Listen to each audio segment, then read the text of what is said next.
Naquele tempo, alguns gregos, entre os que tinham subido a Jerusalém para adorar durante a festa, aproximaram-se de Filipe, que era de Betsaida da Galileia, e disseram: Senhor, gostaríamos de ver Jesus. Filipe combinou com André, e os dois foram falar com Jesus. Jesus respondeu-lhes: Chegou a hora em que o Filho do Homem vai ser glorificado. Em verdade, eu vos digo, se o grão de trigo que cai na terra não morre, ele continua só um grão de trigo. Mas se morre, então produz muito fruto. Quem se apega à sua vida, perde-a. Mas quem faz pouca conta de sua vida neste mundo, conservá-la-á para a vida eterna. Se alguém me quer servir, siga-me, e onde eu estou estará também o meu servo. Se alguém me serve, meu Pai o honrará. Agora sinto-me angustiado, e que direi? Pai, livra-me desta hora. Mas foi precisamente para esta hora que eu vim. Pai, glorifica o teu nome. Então veio uma voz do céu: eu o glorificarei e o glorificarei de novo. A multidão que estava lá e ouviu, dizia que tinha sido um trovão. Outros afirmavam: foi um anjo que falou com ele. Jesus respondeu e disse: esta voz que ouvistes não foi por causa de mim, mas por causa de vós. É agora o julgamento deste mundo. Agora o chefe deste mundo vai ser expulso, e eu, quando for elevado da terra, atrairei todos a mim. Jesus falava assim para indicar de que morte iria morrer. Palavra da salvação. Glória a vós, Senhor. Louvor e glória a ti, Senhor. Cristo, palavra de Deus. Cristo, palavra de Deus. Louvor e glória a ti, Senhor. Cristo, palavra de Deus. Cristo, palavra de Deus.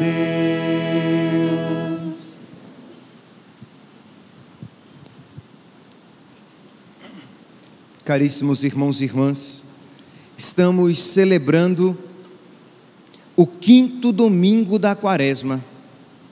E este 5º domingo, ele tem uma particularidade. O tempo da Quaresma, ele é dividido em 2 grandes blocos. Da mesma maneira como o tempo do Advento. Vocês lembram, o tempo do Advento, ele é dividido também em 2 blocos. Até o dia 16, inclusive, é o advento escatológico, em que nós meditamos a respeito da segunda vinda de Cristo.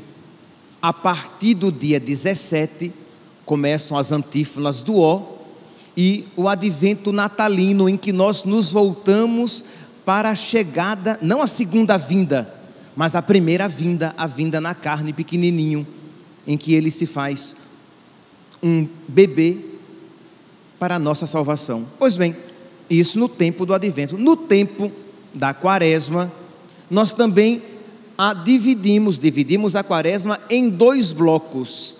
As 4 primeiras semanas da Quaresma são, digamos, tem uma perspectiva mais de conversão dos fiéis. Nós falamos bastante a respeito da conversão, dos exercícios quaresmais, oração, penitência, caridade.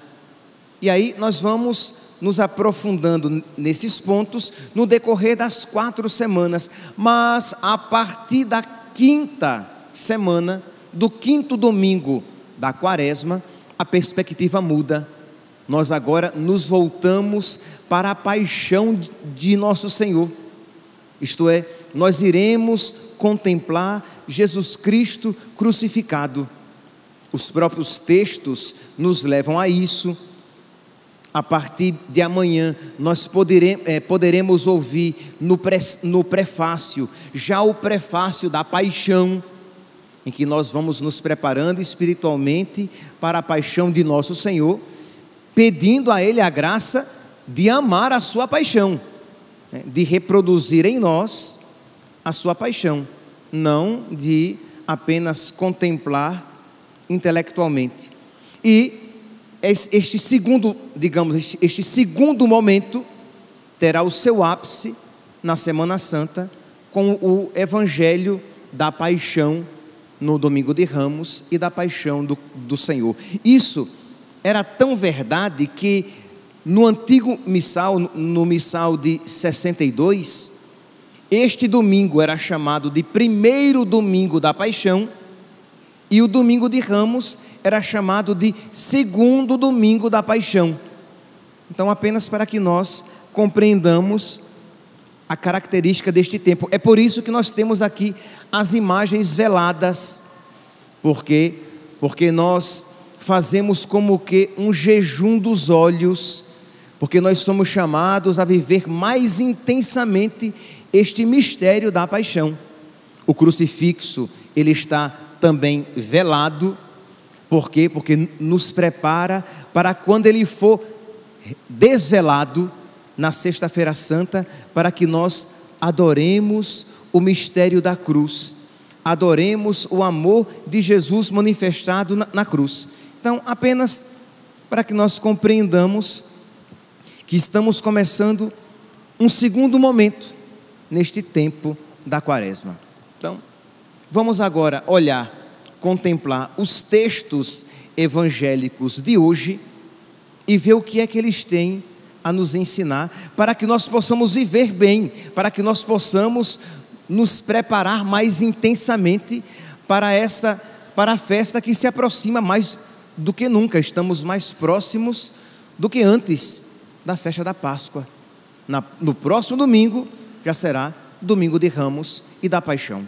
Pois bem, o evangelho de hoje, retirado do capítulo 12 de São João, diz aqui que naquele tempo havia alguns gregos entre os que tinham subido a Jerusalém para adorar durante a festa, isto é, pagãos devotos. Eles não eram judeus, eles eram gregos, eles eram pagãos, mas eles eram devotos. Eles, de alguma maneira, naquilo que lhes era possível, eles adoravam o Deus verdadeiro, eles seguiam a antiga aliança. E diz então que eles se aproximam de Filipe, que era de Betsaida, diz aqui o texto. Betsaida era uma região muito habitada por pagãos, então Filipe poderia ser compreendido como uma pessoa próxima aos pagãos. Então eles vão a Filipe e dizem assim: Senhor, gostaríamos de ver Jesus. Os pagãos que gostariam de ver Jesus.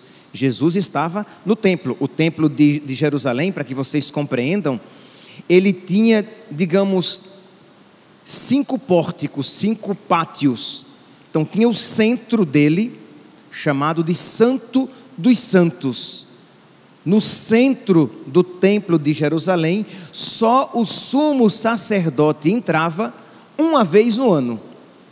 Mas tinha um outro pátio ao redor deste centro, que é o santo. O centro é o Santo dos Santos.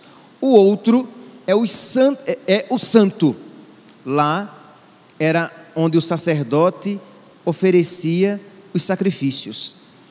Existia um outro pátio ao redor deste, que era chamado Pátio de Israel, ou Pátio dos Homens, em que normalmente esses encontros e esses ensinamentos de Nosso Senhor aconteciam ali no Pátio dos Homens. Ao redor desse outro pátio existia o Pátio das Mulheres, e ao redor desse outro pátio existia o Pátio dos Gentios, o Pátio dos Pagãos. E um pagão que podia entrar no templo e permanecer no pátio dos gentios, no pátio dos pagãos, não podia ultrapassar. Deveria ali permanecer, que se ele ultrapassasse, seria condenado à morte. Então é por isso que eles vão a Filipe, que estaria ali naquele pátio, estaria provisoriamente, Filipe poderia entrar, e diz assim: nós gostaríamos de ver Jesus. Filipe diz aqui, então, Filipe combinou com André, e os dois foram falar com Jesus, que estava lá no pátio dos homens. Então estava no pátio dos gentios, passou pelo pátio das mulheres, foi ao pátio dos homens e falou a Nosso Senhor. E o que é que acontece? Nosso Senhor não vai lá ao pátio dos gentios. Diz aqui, Filipe combinou com André, os dois foram falar com Jesus. Jesus respondeu-lhes: chegou a hora em que o Filho do Homem vai ser glorificado. Isto é, Jesus reconhece naquela frase: queremos ver Jesus, dos pagãos, dos gentios, um sinal de que chegou a sua hora. E é tanto que Jesus diz: em verdade vos digo, chegou a hora em que o Filho do Homem vai ser glorificado. Em verdade eu vos digo, se o grão de trigo que cai na terra não morre, ele continua só um grão de trigo, mas se morre, ele produz muito fruto. Jesus está falando de si mesmo e dizendo que eles, os gentios, os pagãos, nós, acredito que não haja nesta igreja ninguém aqui que seja descendente da raça de Israel, que tenha, digamos, sangue semita. Somos todos pagãos, somos todos de origem pagã. Pois bem, Jesus diz: eles verão, mas depois que o grão de trigo cair na terra, morrer. Isto é, os pagãos verão Jesus por ocasião da sua morte e ressurreição. Não é isso que São João, citando o profeta Zacarias, lá no capítulo 19, no versículo 37, o que ele vai dizer? Quando um dos soldados vai transpassar Jesus morto, e diz, São João cita o profeta Isaías: contemplaram aqueles que transpassaram, viram aqueles a quem eles transpassaram. Ali se realiza o pedido desses pagãos. Eles queriam ver Jesus, mas eles verão Jesus no alto da cruz, transpassado. A profecia de Zacarias é Zacarias capítulo 12, versículo 10, citado por São João no Evangelho, no capítulo 19, no versículo 37. Pois bem, então, meus irmãos, nós vemos aqui que Jesus reconhece que chegou a sua hora e ele aceita a hora predeterminada pelo Pai. Lembra que nós falamos no início desta celebração que nós estamos agora neste segundo momento da Quaresma, em que nós voltamos os nossos olhos para o mistério da cruz, mas voltamos os nossos olhos para o mistério da cruz não apenas para contemplá-lo de uma maneira exterior, mas para reproduzi-lo em nós, para que nós reproduzamos em nós aquilo que Jesus viveu na cruz. Afinal de contas, nós somos discípulos de Cristo, e o discípulo não é maior do que o mestre. Percebe aqui, meus irmãos, a responsabilidade? Isto é, nós vamos contemplando que aquilo que nós vivemos durante a primeira parte da Quaresma, fazendo mais oração, penitência e caridade, é para que nós tenhamos uma maior comunhão com Cristo e para que nós aceitemos a vontade de Deus em nós, assim como Jesus aceitou a vontade do Pai na sua vida. Mas vamos lá, nós vamos aprofundar um pouquinho. Eu só estou já jogando luz para que você compreenda o que significa contemplar o mistério da cruz neste segundo momento da Quaresma, que vai culminar no nosso beijo da cruz. Na Sexta-feira Santa nós iremos estender aqui o crucifixo e nós iremos beijar a cruz. E o que significa beijar a cruz? Significa o nosso ato de adoração a Jesus Cristo crucificado, significa o nosso ato de adoração do amor de Deus por nós, mas significa também a nossa configuração a Ele. Nós aceitamos nos configurar a Ele, para que nós estejamos configurados a Ele na glória, configurados a Ele na cruz, para que estejamos configurados a Ele na ressurreição. Pois bem, então Jesus, quando ouve aquilo que os pagãos querem vê-lo, Jesus vê ali um sinal para dizer o quê? Agora chegou a minha hora, a hora em que o Filho do Homem vai ser glorificado, vai ser crucificado. Em verdade vos digo, se o grão de trigo, Jesus está falando dele, se o grão de trigo que cai na terra não morre, não produz fruto. Se eu não morrer, se eu não fizer a vontade do Pai, eu não vou produzir fruto nenhum. Imagine, meus irmãos, Jesus está falando isso a respeito dele, e isso é verdade também a nosso respeito. Se nós não aceitarmos a vontade de Deus na nossa vida, eu como padre, o diácono Leandro como diácono permanente, os religiosos como religiosos, os leigos casados, leigos solteiros, cada um no seu estado de vida, se nós não aceitarmos, mas não aceitarmos como um escravo que tem medo do seu senhor e aceita a sua vontade porque não tem jeito, porque senão o chicote vem em cima dele. Não, mas como quem ama e sabe que a lei do Senhor Deus é perfeita, e sabe que a vontade de Deus é boa, mesmo quando dolorosa. Então, se nós não aceitarmos a vontade de Deus, a nossa vida não produzirá frutos. Então Jesus continua: se o grão de trigo que cai na terra não morre, ele continua só um grão de trigo, mas se morre, então produz muito fruto. E aí Jesus continua falando para ele mesmo. Quando a gente prega para os outros, no mais das vezes, a gente também prega para si mesmo. E Jesus estava falando para ele mesmo. Quem se apega à sua vida, perde-a. Mas quem faz pouca conta da sua vida neste mundo, conservá-la-á para a vida eterna. A palavra é fortíssima. Você talvez não compreenda a profundidade, mas preste atenção. Quem faz pouca conta da sua vida neste mundo, conservá-la-á para a vida eterna. Quantas vezes, meus irmãos, porque nós queremos a nossa realização neste mundo a todo custo, buscamos a nossa realização em detrimento da salvação eterna. Nós queremos tanto a felicidade aqui, agora, que perdemos aquela que verdadeiramente conta.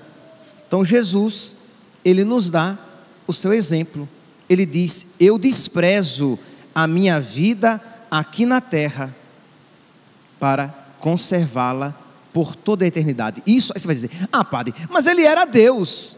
É verdade, meus santos, Jesus é Deus, mas ele fala isso na sua humanidade, para que nós, na nossa humanidade, reproduzamos aquilo que ele fez.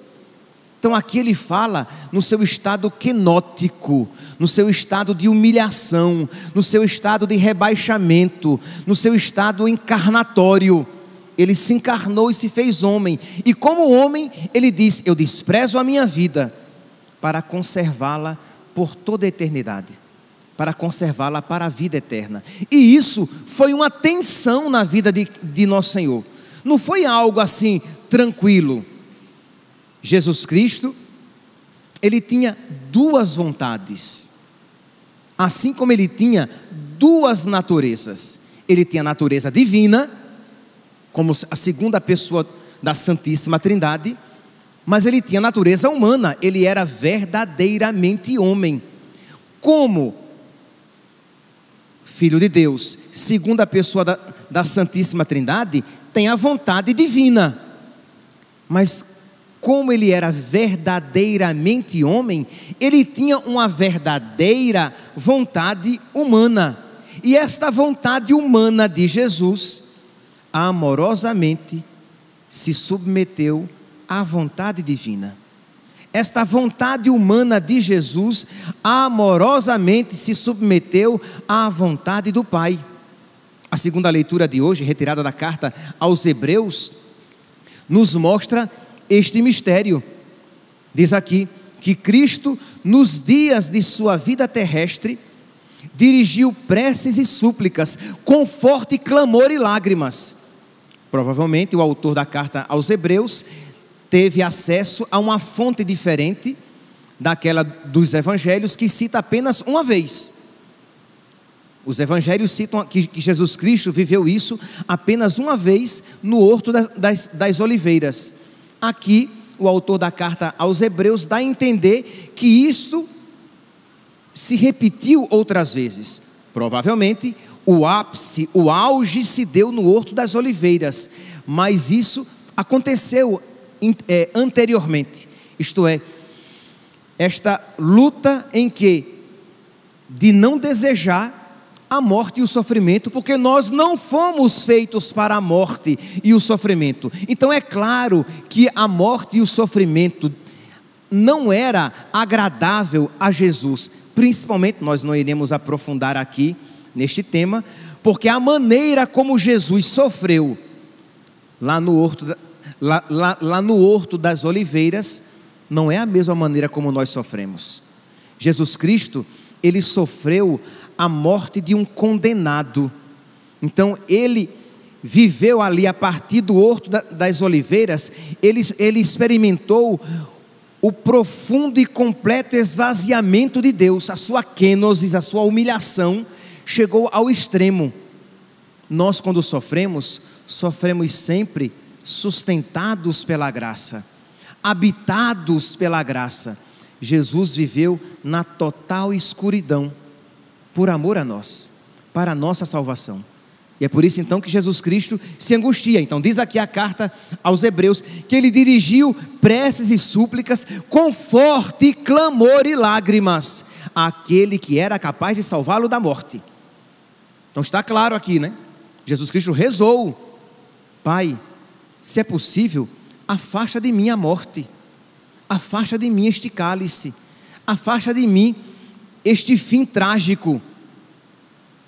Contudo, seja feita a vossa vontade e não a minha.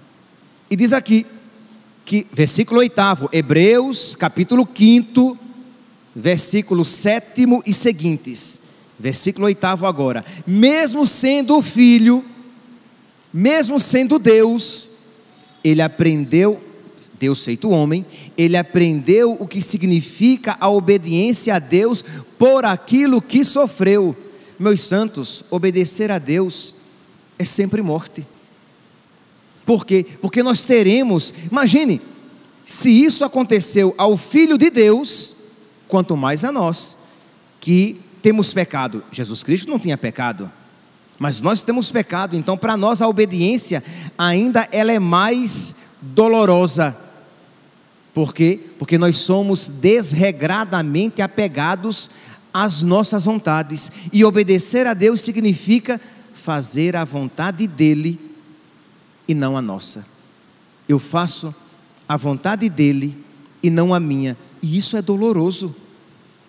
Se você tem, eu espero que todos aqui tenham vida espiritual, você percebe que não é fácil seguir Jesus, que não é fácil rezar: seja feita a vossa vontade, assim na terra como no céu. Se você não reza isso no automático, você percebe que é uma luta dizer e viver: seja feita a vossa vontade, assim na terra como no céu. Pai nosso que estais nos céus, santificado seja o vosso nome, venha a nós o vosso reino, seja feita a vossa vontade, assim na terra como no céu. Isso é doloroso, porque exige de nós, né, uma saída de nós mesmos, para que a vontade de Deus prevaleça. E não poucas vezes na maioria das vezes, essa saída de nós mesmos nos é uma saída sofrida, dolorosa. Nós poderíamos até dizer cruenta, né?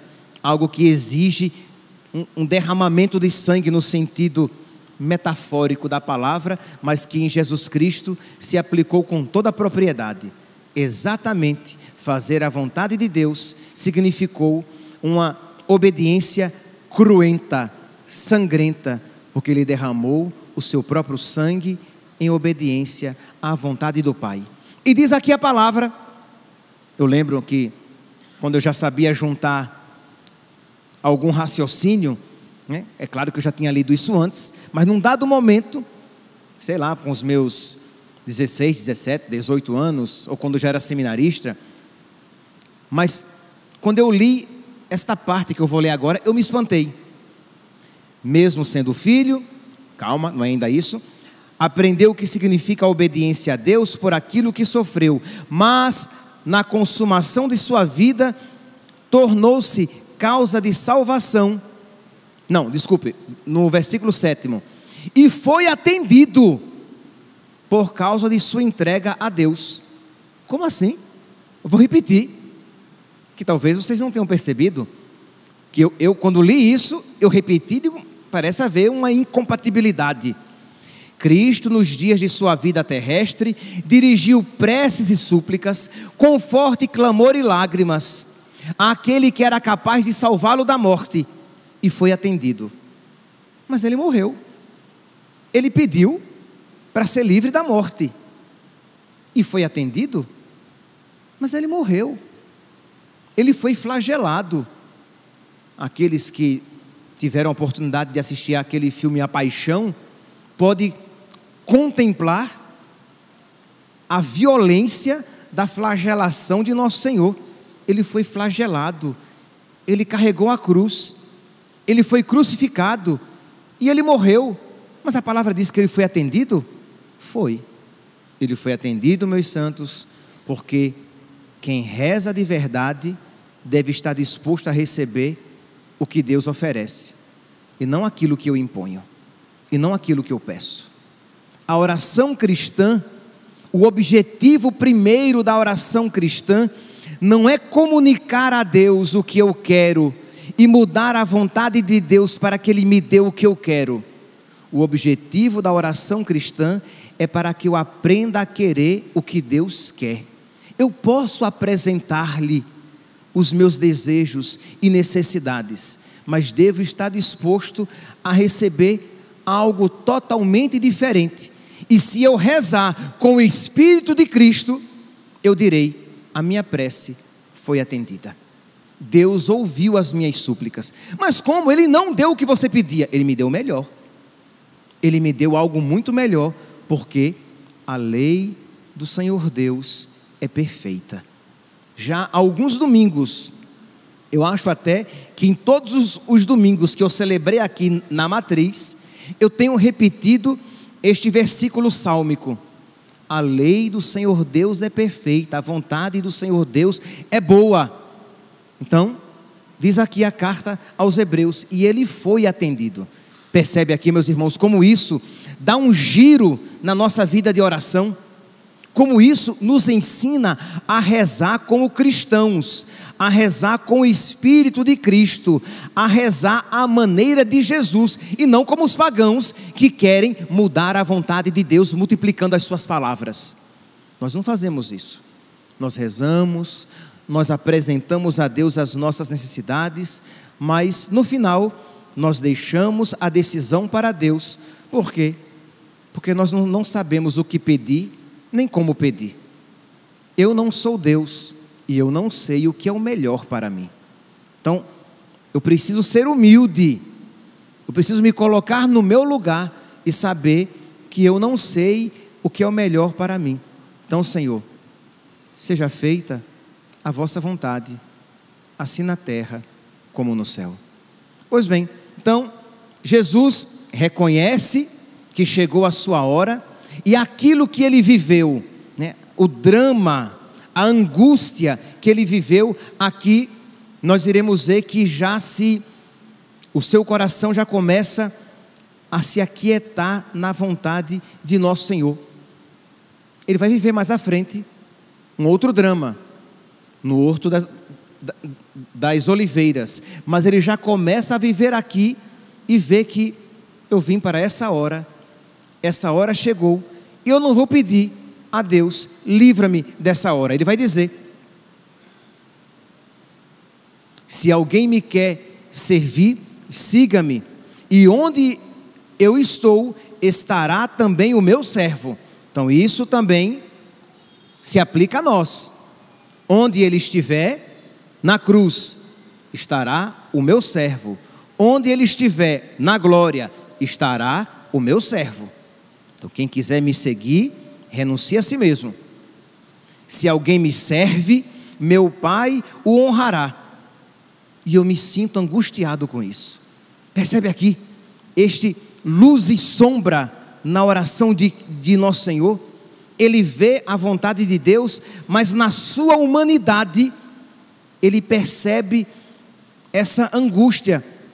Isto é, nós muitas vezes, nós não temos, digamos, Jesus Cristo voluntariamente aceita ser tomado por todas as nossas paixões para redimi-las. Nós, devido aos nossos desequilíbrios, nós somos tomados pelas paixões. Mas a pergunta é: o que é que nós fazemos quando somos tomados pelas nossas paixões? Isto é, Jesus experimentou o medo, Jesus experimentou a angústia, ele voluntariamente quis experimentar o medo que nos assola, ele quis experimentar a angústia de toda a humanidade. Nós não é voluntária a nossa experiência, é devido à nossa fraqueza. Mas Jesus experimenta a angústia, e o que é que ele faz? Ele a vive diante de Deus, e aquilo não o afasta da vontade de Deus. Quantas vezes, por causa das nossas paixões desregradas, por causa dos nossos medos de fazer a vontade de Deus, por causa do nosso medo de apostar tudo em Cristo, nós nos afastamos de Cristo.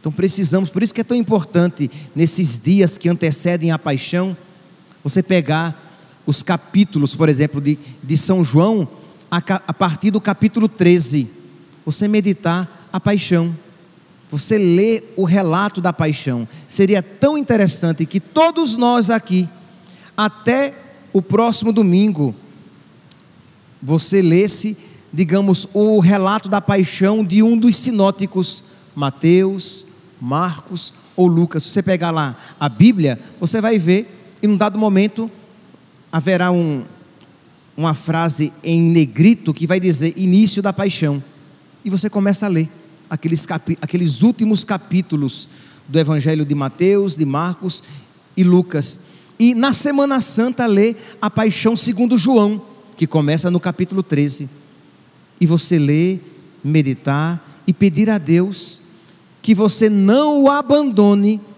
quando a paixão se fizer presente na sua vida, que você não o abandone quando a cruz pesar na sua vida.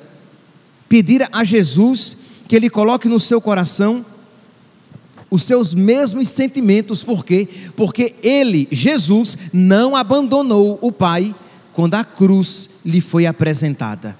Ele diz o quê? Mas o que é? Eu me sinto angustiado. Ele diz, ele contempla a cruz, ele vê o que lhe espera, e ele diz: eu experimento a angústia, mas o que é que eu direi? Pai, livra-me dessa hora? Não, foi precisamente para esta hora que eu vim. Pai, glorifica o teu nome. Pai, seja feita a vossa vontade, assim na terra como no céu. O salmo de hoje, meus irmãos, Salmo 50, nós pedimos a Deus: criar em mim um coração que seja puro. Isto é um coração novo. Dai-me de novo um espírito decidido. Quem quer pedir isso a Deus hoje? Um espírito decidido. Um espírito decidido por Deus. Um espírito decidido pelas coisas do alto. Não estou pedindo que ninguém levante a mão, tá? Mas se eu pedisse, levante a mão, quem quer um espírito decidido por Deus? Quem quer de verdade renunciar a si mesmo, tomar a sua cruz e seguir Jesus, porque foi isso que ele fez, e se isso fez o Mestre, isso precisamos fazer nós, os discípulos, e cada um com a sua cruz. Às vezes, um casamento difícil, e você precisa carregar a sua cruz. Às vezes, dificuldades financeiras, e você vai tentar resolver aqueles problemas, mas concomitantemente, você vai procurar seguir Jesus naquela situação de vida difícil em que você se encontra. Às vezes, uma doença, e você não vai deixar que aquela doença o afaste de nosso Senhor. Não vai deixar que aqueles problemas financeiros tornem o seu coração amargo.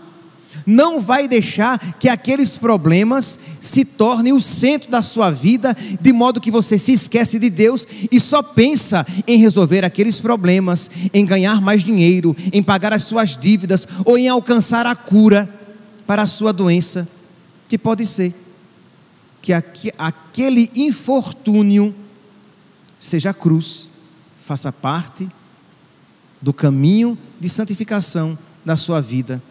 Pode ser, meu santinho, que você seja homossexual e você perceba a luta que você tem travado para ser fiel a nosso Senhor e não se deixar levar pelas suas paixões, lutando para viver na castidade.